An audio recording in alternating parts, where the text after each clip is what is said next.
Gold trusted gold buyers మీరు తాకట్టు పెట్టిన బంగారాన్ని విడిపించి ఈ రోజు ఉన్న మార్కెట్ ధరకు కొనబడను.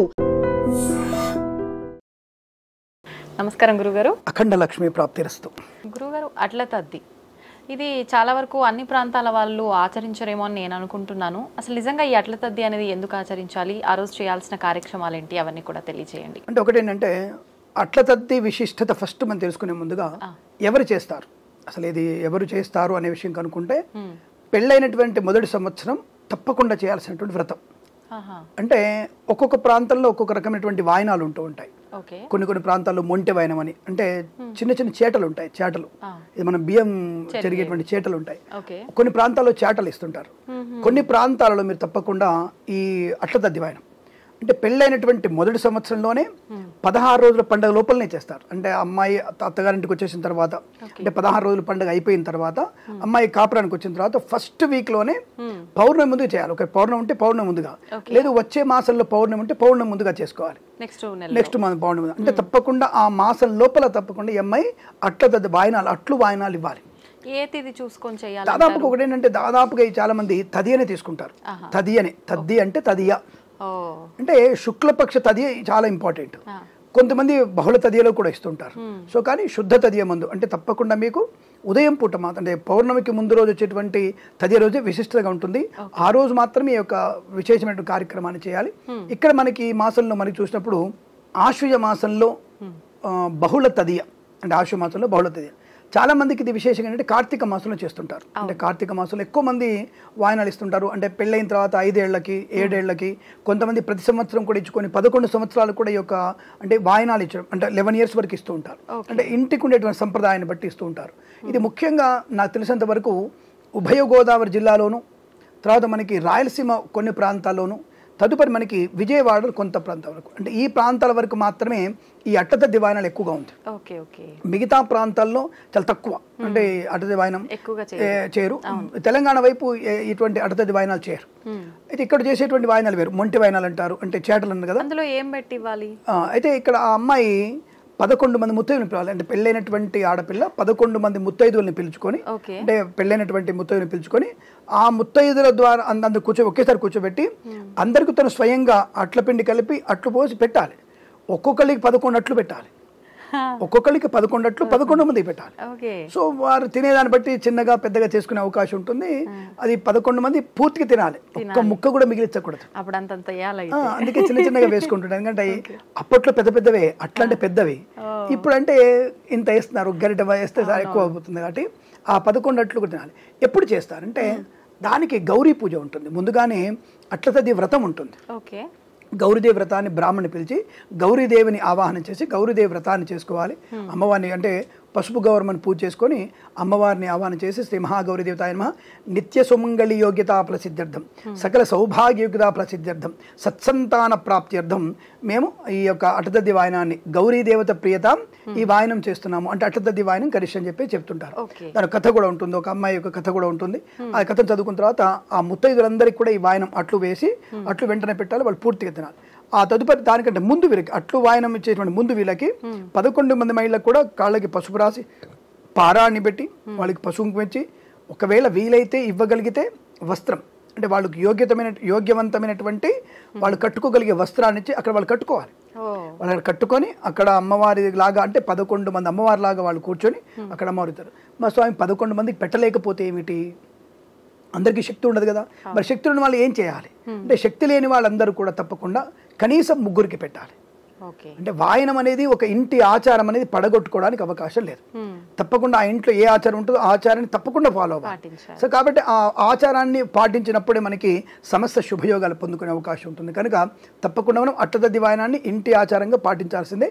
కనీసం 3కైనా సరే వస్త్రం ఇవ్వకపోయినా ఒక రవిక ముక్కైన వారికి తాంబూలంలో ఇచ్చేసి వాడిని కూర్చోబెట్టి ఈ అట్లు వాయన తీసి ఎందుకు ఇవ్వాలి అంటే సకల సౌభాగ్యాలు, అష్టలక్ష్మి, అన్యోన్య దాంపత్యము, పుత్ర పౌత్రాభివృద్ధి, ఇన్ని కారణాల కొరకు 11 మంది వృత్తులు పెడతారు.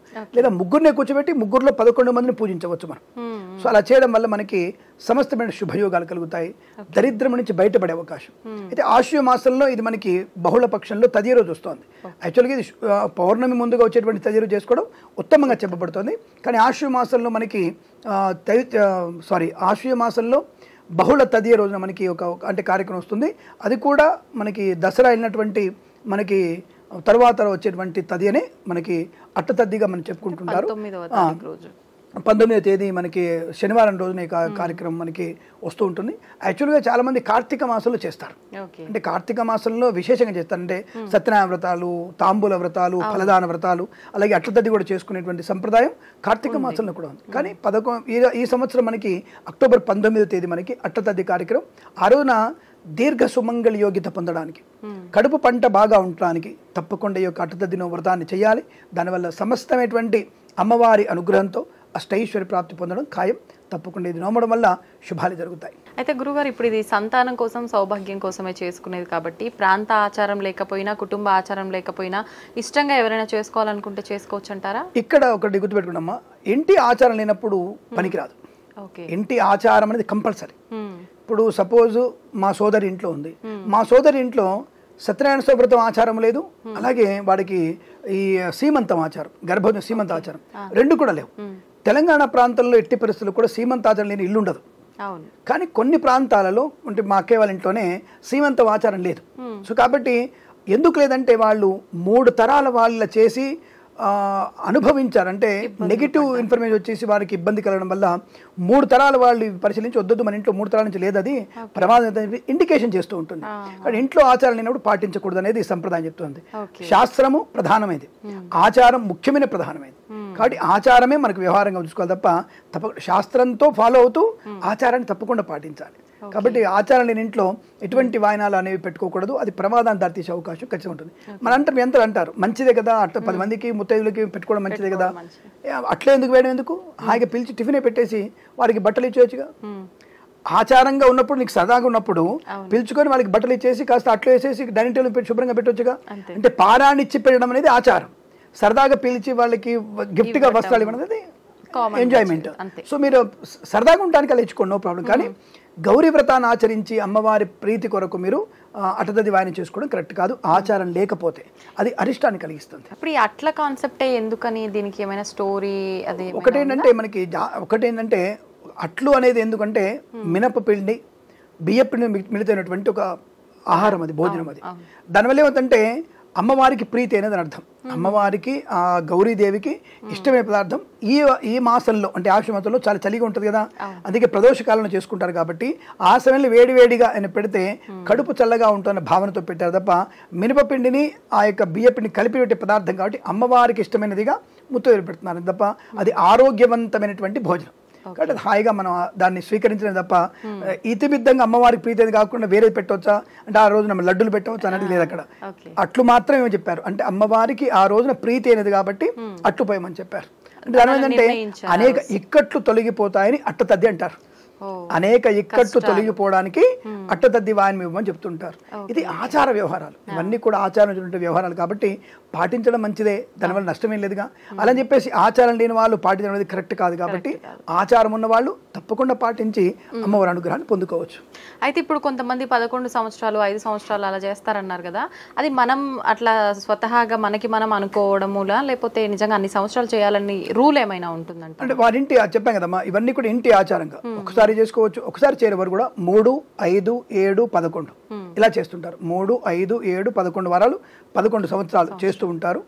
కొంతమంది మొదటి సంవత్సరమే దాన్ని స్టాప్ చేస్తారు. అంటే పెళ్లి కూతురప్పుడే అండి, మాకు కొత్త పెళ్లి కూతురప్పుడే మాత్రం తప్ప ఇంకొకటి లేదని చెప్తారు. అలా కూడా చేసుకునే వాళ్ళు ఉంటారు. అది ఇంటి ఆచారాన్ని బట్టి ఉంటుంది. సో లెక్కలు ఇప్పుడు మనకు రాహుకాలం దీపం పెట్టుకుంటాం, మనం మొక్కుంటాం, 3 వారాలు పెడతాను 5 వారాలు పెడతాను మొక్కుంటాం. అలాగే ఇది కూడా ఆ ఇంటికి ఉన్నటువంటి ఆచారం, అంటే పెద్దవాళ్ళు వాళ్ళ అమ్మమ్మలు తాతయ్యలు ముత్తాతమ్మలు అలా ఇలా చేశారు, దాన్ని ఫాలో అవ్వాల్సింది తప్ప మనం సొంతంగా పెత్తనం చేసేటువంటి కావి. వాళ్ళ ఆచారాన్ని తప్పకుండా ఫాలో అవ్వాల్సిందే, దానివల్ల ప్రయోజనం. శాస్త్రాలకు విరుద్ధంగా ఏ పని చేయకూడదు, శాస్త్రంలో ఉన్నాయి కూడా నిర్లక్ష్యం చేయకూడదు, సాధ్యమైనంత వరకు పాటించగలిగి. శాస్త్రంలో పాటించలేనివంటి ఏమి లేవు, అన్ని పాటించగలిగే ఉన్నాయి. అది విషయం తెలుసుకునే ప్రయత్నం చేస్తే ఈజీగా ఉంటుంది. తెలుసుకోకపోతే భూతద్దంలో పెట్టి చూస్తే భయంగా అనిపిస్తుంది. ప్రతిదీ చేయగలము. ప్రతిరోజు పారాయణ పెట్టుకోవాలి, ప్రతిరోజు భగవన్ నామస్మరణ చేయాలి, ప్రతిరోజు ఒకటే పూట తిని 2వ పూట అల్పాహారం చేయాలి. మరి మిడ్ నైట్ బిర్యానీలు బ్రేక్ఫాస్ట్ బిర్యానీలు అన్నప్పుడు దానికి మేమేం చేయగలుగుతాం? అనారోగ్యాన్ని తెచ్చుకునేటువంటి సంప్రదాయం కావాలా, ఆరోగ్యవంతమైన సంప్రదాయం కావాలి. ఆరోగ్యవంతమైన సంప్రదాయం ఇచ్చేది ధర్మశాస్త్రం మాత్రమే, సనాతన ధర్మం మాత్రమే. ఇంకొక ధర్మంలో అటువంటివి లేవు. మీరు చూసుకోండి, వేరే ధర్మంలో అవి లేవు. నేను నిక్కచ్చిగా చెప్తాను, ఎందుకంటే లేని వాటి గురించి కొత్తగా ఎందుకు చెప్పాలి. నేను నా ధర్మంలో అర్ధరాత్రి తర్వాత తినమని చెప్పలేదు, అర్ధరాత్రిలో తినమని చెప్పలేదు. 7 తర్వాత భోజనం మన పనికిరాదు, పాలు తాగడం పనికిరాదు, నీళ్లు తప్ప. సనాతన ధర్మంలో 7 తర్వాత పాలు తాగడం పనికిరాదు, 7 లోపల భోజనం చేయాలి. మరి వేరే దాంట్లో ఉన్నప్పుడు అర్ధరాత్రిలే భోజనాలు ఉన్నాయి, అపరాత్రిలే భోజనాలు ఉన్నాయి. కాబట్టి ప్రకృతి విరుద్ధంగా వెళ్ళేటివి కొన్ని మతాలు అయితే, ప్రకృతితో ఉండేటువంటి ధర్మం సనాతన ధర్మం. కాబట్టి మనం ధర్మశాస్త్రం చెప్పినవన్నీ పాటించగలం. అది ఆరోగ్యవంతమైనవి, ఐశ్వర్యాన్ని కలిగించేవి. కాబట్టి అది పాటించే ప్రయత్నం చేయండి. సుఖం ఉంటుంది, సంతోషం ఉంటుంది. థ్యాంక్ యూ గురుగారు, నిజంగా చాలా చక్కగా వివరించారు.